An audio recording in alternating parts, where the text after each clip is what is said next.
Okey, Assalamualaikum semua. Menerima Ustazah tahun 4 2021.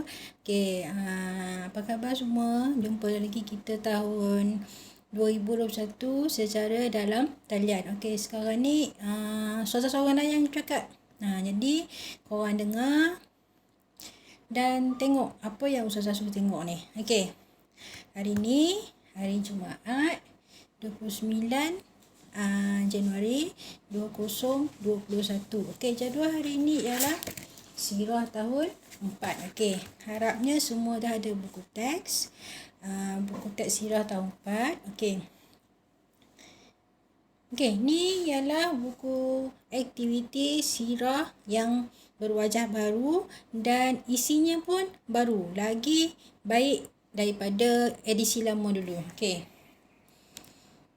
Okey, kita tengok isi kandungan buku teks Sirah tahun 4. Okey, secara general saya bagi tahu tahun 1 Sirah belajar mengenai siapa itu Nabi Muhammad, bila Nabi lahir, pasal keluarga Nabi. Okey, tahun 2 belajar pasal Nabi diangkat sebagai Rasul. Okey, tahun 3 cerita pasal Nabi berhijrah. Okey, tahun 4 kita belajar pasal jihad Rasulullah SAW dan para sahabat. Okey. Ada 2 tajuk besar je, tapi dia punya anak-anak unik tu banyak. Okey. Pelajaran 1, jihad.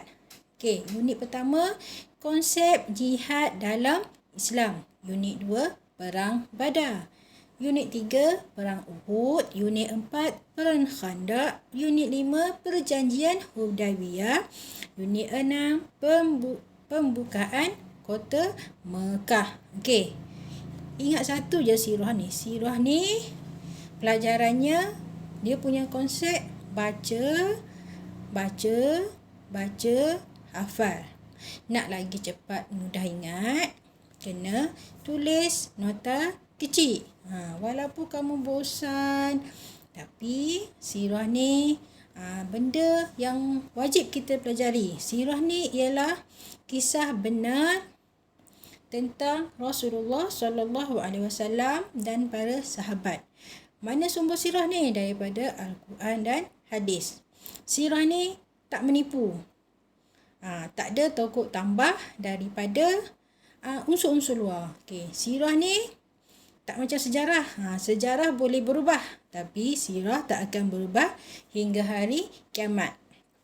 Itu beza sirah dengan sejarah. Tapi konsep belajarnya lebih kurang sama.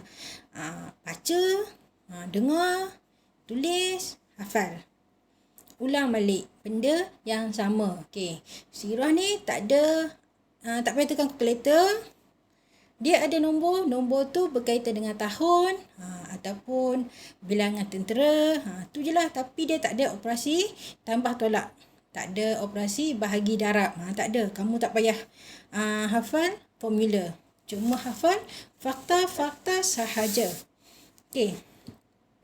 Kita masuk pelajaran kedua. Pembangunan negara Islam. Unit pertama, pembinaan masjid, pentadbiran, pendidikan, ekonomi, teknologi, hubungan diplomatik. Banyak ni. Okey, insyaAllah. Okey, pelajaran 1. Pergi muka surat 1. Buku teks muka surat 1. Okey.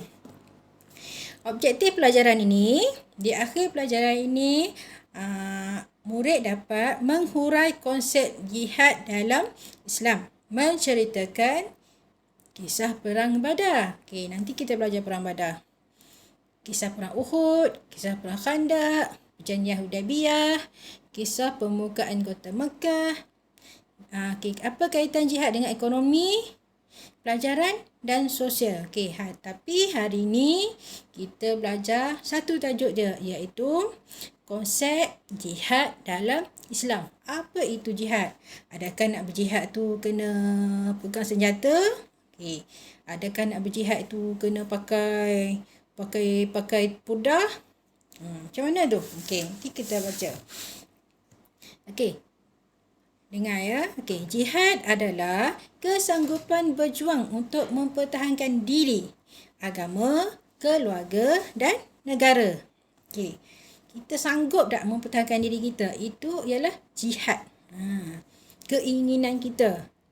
Jihad memerlukan keberanian. Kalau tak berani, tak payah duk berangan.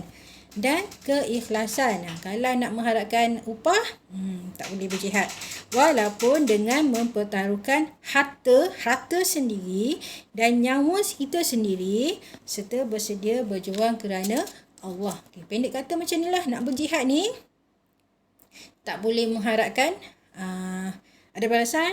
Okey, kita sanggup diri kita ni mati di jalan Allah. Okey, kita sanggup duit kita habis untuk menuju ke jalan Allah. Sanggup. Kalau tak sanggup tu orang panggil tak berjihad lagi lah tu. Okey, contoh nak belajar lah. Nak belajar kena ada duit, kena ada buku. Nak ada buku kena ada duit. Nak ada duit kena bekerja. Itulah jihad kita untuk mendapatkan ilmu. Okay, sekarang ni belajar melalui online. Okay, jihad kamu nak belajar online. Ni lagi ni. Okay, jihad kamu nak belajar online. Okay, Ustazah bagi link YouTube. Okay, jihad kamu nak tengok Ustazah ke atau kamu nak buka link game Mario contoh. Itu jihad kamu. Jihad kamu untuk nak Ustazah suruh belajar tapi hati kamu nak main game. Itu jihad. Jihad dalam diri kamu. Kamu sepatutnya tengok Ustazah tapi kamu menentang keinginan kamu untuk main game. Itu namanya jihad. Kamu berkorban keinginan kamu untuk main game. Itu contoh kecil je tu. Okey. Surat seterusnya. Sebab-sebab Islam membenarkan peperangan. Okey, ni zaman Rasulullah lah. Zaman sekarang ni dekat Malaysia tak ada peperangan. Peperangan secara fizikal. Tapi kita ada peperangan melalui mental. Itu lain cerita tu. Okey. Nombor 1, mempertahankan diri. Nombor 2, memelihara kesucian agama Islam. Nombor 3, memelihara kedaulatan negara dari musuh. 4, menentang pencabulan perjanjian. Okey, bahagian jihad. Dua je. Jihad asghar ataupun jihad kecil. Jihad akbar ataupun jihad besar. Apa itu jihad kecil? Okey, tengok ke bawah dia. Jihad asghar. Berjuang untuk mempertahankan agama di medan perang. Menegakkan kebenaran dan menentang kemungkaran. Okey, jihad ni kecil je. Tapi nampak macam besar kan? Nak mempertahankan agama di medan perang, kena pegang pedang, kena pegang senapang, kena naik kuda. Tu zaman Rasulullah, cerita zaman Rasulullah lah tu.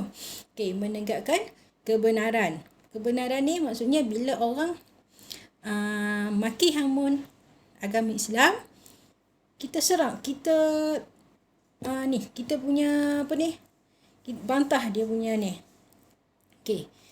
Ini paling penting. Jihad akbar. Apa itu jihad akbar?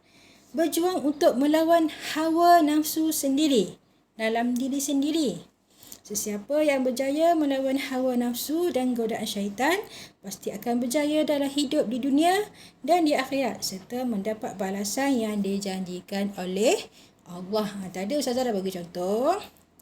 Ustazah bagi link YouTube. Okey, kewajipan kamu kena tengok subjek sirah. Tapi kat bawah tu ada game Mario. Contoh. Kamu nak ikut nak tengok game ataupun nak tengok link sirah. Tu kamu punya jihad menentang hawa nafsu. Nafsu kamu kata tengok game Mario. Tapi kamu punya kewajipan tengok link sirah. Kalau kamu pilih link sirah, tengok Ustazah bercakap, kamu sudah menang. Tapi kalau kamu memilih untuk main game, kamu kalah dengan bisikan syaitan sebab kamu ikut hawa nafsu. Sebab tu jihad akbar ni memang susah. Sebab tu nama akbar, dia susah. Hanya diri kita yang tahu, diri kita yang rasa betapa beratnya nak tekan link tu. Ni baru contoh satu.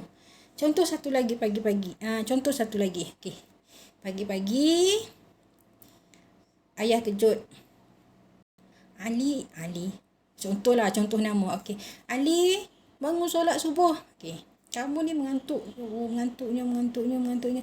Kalau bangun, kau bangun nak kena pergi bilik air. Lepas tu bilik air tu sejuk. Lepas tu nak kena ambil wuduk. Lepas tu kena gosok gigi. Lepas tu kena solat. Ruginya waktu tidur. Kalau tidur, ayah marah. Lepas tu tak sembahyang subuh. Itu pergelutan dalam hati kamu. Okay. Kalau kamu tidur, kamu dah masuk belah hawa nafsu. Kalau kamu bangun, kamu dah masuk menunaikan tuntutan Allah. Apa yang Allah suruh. Itu namanya jihad besar. Hanya diri kamu yang boleh kontrol. Nak pergi solat subuh ataupun nak sambung tidur. Ini contoh dalam diri sendiri. Orang lain boleh bagi nasihat, orang lain boleh marah, orang lain boleh tegur. Tapi yang menentukan adalah diri sendiri. Hati kita punya minda set kita kena betul. Macam mana nak betul? Sentiasa bergaul dengan orang yang positif. Okay.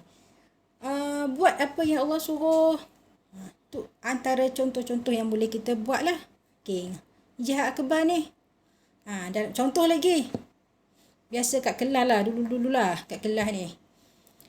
Kafar petang. Pagi dah penat. Datang pula kafar. Ustazah pula bercerita. Popek. Tapi kamu mata macam ni. Tak boleh nak buka mata. Mata nak tidur. Tapi kewajipan kamu dengar Ustazah cakap. Kalau kamu tidur, kamu ikut hawa nafsu. Tapi kalau kamu nak mendengar ilmu, kamu kena segar, kena bangun, kena berjaga. Okay. Itu konflik dalam diri kamu. Itulah pilihan berada dalam diri kamu. Itu namanya nak lawan hawa nafsu. Macam mana nak lawan hawa nafsu?